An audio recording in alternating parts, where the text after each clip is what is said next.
안녕하십니까? 반도체 방막 증착 기술 중에서도 원자층 증착법 Atomic Layer Deposition ALD에 대해 발표드리겠습니다. 발표 내용은 다음과 같습니다. 첫 번째 ALD의 정의, 두 번째 ALD의 공정 원리, 세 번째 ALD의 특징과 장단점, 네 번째 ALD 공정 설비, 마지막으로 발표 내용 정리, 이 순서로 설명드리겠습니다. ALD의 정의입니다. 반도체는 수십에서 수백 개의 기능성 방막이 쌓여 만들어지는 구조로 방막 증착은 소자의 물성, 전력, 신뢰성을 결정하는 핵심 공정입니다. 하지만 미세화, 3D 구조가 심해지면서 기존 증착법은 균일한 코팅이 어렵고 특히 고 애스펙트 레이시오 구조에서는 스텝 커버리지가 심각하게 나타났습니다. 이러한 한계를 해결하기 위해 등장한 기술이 바로 원자층 증착 ALD입니다. ALD는 단 원자층의 화학적 흡착 및 탈착을 이용한 나노단위 방막 증착 기술입니다. ALD는 자기 제한적 표면 반응을 이용해 원자층 단위의 정밀한 방막 형성이 가능하며 복잡한 구조에서도 높은 균일성을 확보할 수 있습니다. ALD의 공정 원리에 대해 알아보겠습니다. ALD는 하나의 화학 반응을 두 개의 하프 사이클로 나눠서 진행합니다. 웨이퍼 기판 표면에 전구체를 흡착시킨 뒤 펄지시키고 그 다음 하프 사이클을 진행해 기판에서 화학 반응시키고 펄지하는 과정을 거쳐 한 분자층의 방막을 형성할 수 있습니다. ALD는 방막에 따라 사용하는 전구체의 종류와 그 개수가 다양하지만 대부분의 공정에서 방막을 형성하는 데 일반적으로 두 개의 전구체가 사용되므로 전구체 A와 전구체 B로 공정 원리를 좀 더 자세하게 설명해 보도록 하겠습니다. ALD는 두 전구체 A와 전구체 B가 순차적으로 서로 겹치지 않게 공급되는 것이 핵심입니다. 앞에 두 그림은 제가 지금부터 설명할 ALD의 공정 과정을 나타내고 있습니다. 먼저 첫 단계에서는 전구체 A를 챔버 내부로 일정 시간 동안 주입합니다. 이 전구체는 기판 표면에 활성화된 자리와만 선택적으로 반응해서 표면을 한 층으로 덮게 됩니다. 여기서 중요한 점은 표면이 포화되면 그 이후에는 더 이상 반응이 진행되지 않는다는 점입니다. 이걸 자기 제한적 반응, 셀프 리미팅 리액션이라고 부릅니다. 이 성질 덕분에 ALD는 항상 일정한 두께의 방막을 반복적으로 형성할 수 있습니다. 전구체 A가 표면을 포화시키고 나면 바로 이어서 퍼지 단계가 진행됩니다.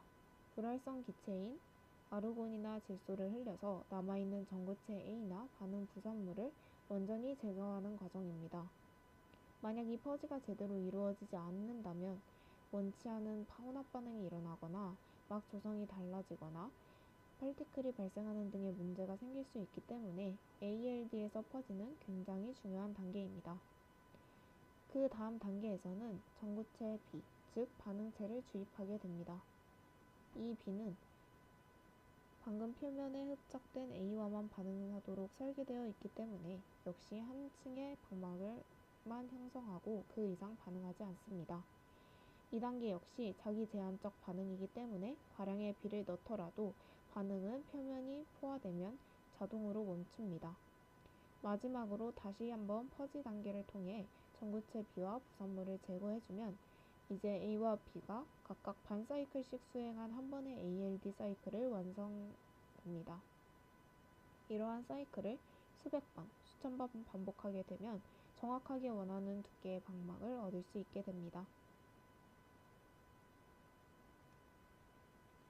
위 그림은 ALD 공정에서 AL2O3가 성장하는 한 사이클의 흐름을 나타낸 것입니다. 먼저 표면에는 OH 그룹이 결합된 시작 표면이 준비되어 있습니다. 여기에 알루미늄이 포함된 화합물을 프리커서를 챔버에 주입하면 전구체가 표면의 OH 그룹과 자기 제한 방식으로 반응하여 한 층을 형성합니다. 그 다음 불활성 기체를 이용한 퍼지 단계에서 남아있는 전구체와 부산물을 완전히 제거합니다. 이어지는 단계에서는 두 번째 반응종인 H2O를 도입하여 표면에 결합된 전구체와 반응하게 하고 그 결과 Al2O3의 단일층이 형성됩니다. 이 마지막 단계 후에도 표면에는 다시 OH 그룹이 남게 되어 시작 표면과 동일한 상태를 가지게 됩니다. 따라서 이 반응을 반복적으로 수행함으로써 원하는 만큼의 두께로 Al2O3의 방막을 성장시킬 수 있습니다. 다음으로는 ALD 공정이 어떤 특징을 가지고 있는지, 그리고 실제로 어떤 장점과 단점이 있는지를 정리해서 말씀드리겠습니다. 이 그림을 보시면 각 장착 방식이 구조 내부를 얼마나 균일하게 코팅하는지 비교할 수 있습니다. 왼쪽의 솔젤이나 PVD 같은 경우에는 액체나 입자가 한쪽 방향으로만 들어가기 때문에 구조가 조금만 복잡해져도 안쪽까지 균일하게 채우기가 어렵습니다. CVD는 확산 기반이라 그나마 PVD보다는 균일하지만 여전히 깊은 구조에서는 두께 차이가 생길 수 있습니다. 그런데 마지막에 있는 ALD 구조의 모양과 상관없이 모든 표면에 거의 동일한 두께로 방막을 형성합니다. 심지어 고에스펙트 레이시오 구조에서도 일정한 두께를 유지할 수 있는데요. 여기서 자연스럽게 이런 질문을 던져볼 수 있습니다. 다른 증착 방법과는 다르게 ALD에서 균일한 두께의 방막을 올리는 것이 가능한 이유는 무엇일까요?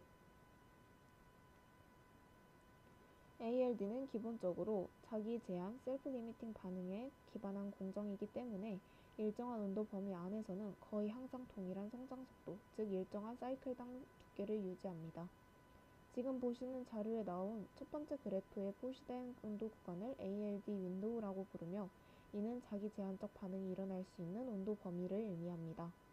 이 구간보다 온도가 낮으면 반응이 필요한 성장 속도가 느려지며 전구체의 공급량이 많은 경우 전구체의 응결 현상이 일어나기도 합니다. 반대로 이 구간보다 온도가 높으면 과다한 에너지로 전구체의 열 분해가 일어나 한 층이 아닌 그 이상의 반응이 진행되고 비성장적으로 성장 속도가 증가하게 됩니다. 이때는 한 층이 성장하는 자기 제한적 반응을 넘어서게 되는 온도 조건입니다. 온도가 높은데 전구체의 공급량이 적으면 반응이 제대로 일어나지 못하고 오히려 탈착이 일어나기도 합니다.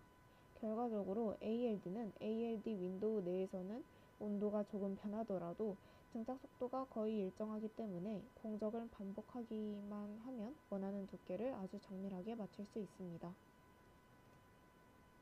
또 ALD는 반응이 표면에서만 일어나야 하기 때문에 기판의 모양이 복잡하더라도 예를 들어 좁고 깊은 트렌치 구조나 에스펙트 레이시오가 매우 큰 구조에서도 표면을 고르게 채울 수 있습니다.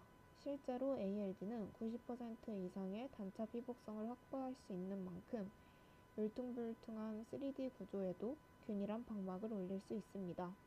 이 점은 기존 CVD 공정만으로 해결하기 어려운 영역이었기 때문에 ALD가 반도체 미세화 공정에서 크게 주목받는 이유 중 하나입니다.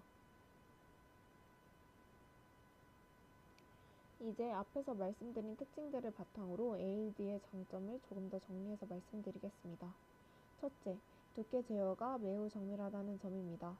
사이클 수만 조절하면 정확한 두께를 맞출 수 있기 때문에 1나노미터 단위로 제어가 필요한 게이트 절연막 같은 공정에 특히 유리합니다.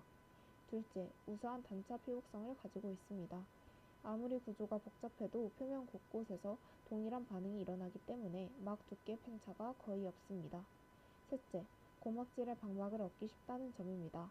막 내부에 피놀이나 빈 공간이 적고 방막 조성이 균일해서 신뢰성이 중요한 소자에 적합합니다. 넷째, ALD는 상대적으로 낮은 온도에서도 공정이 가능합니다. 플라즈마를 이용한 PEALD의 경우 더 낮은 온도에서도 성장이 가능하기 때문에 온도에 민감한 소재나 금속 위에도 증착을 적용할 수 있습니다. ALD 공정은 매우 정밀한 두께 제어와 우수한 단차 피복성 같은 장점을 가지고 있지만 몇 가지 분명한 단점도 존재합니다. 첫 번째로는 공정 자체가 워낙 정교하게 이루어지기 때문에 전구체를 정확한 양과 타이밍으로 공급해야 하는 어려움이 크고 조건이 조금만 벗어나도 성장 특성이 크게 변할 수 있습니다. 또한 ALD는 하프 사이클로 단위로 반응과 퍼지를 반복해야 하므로 공정 중 각 소스를 서로 완전히 분리해야 하는 엄격한 장비 구성과 운전이 필요합니다. 마지막으로 가장 대표적인 단점으로는 매우 낮은 증착 속도가 있습니다.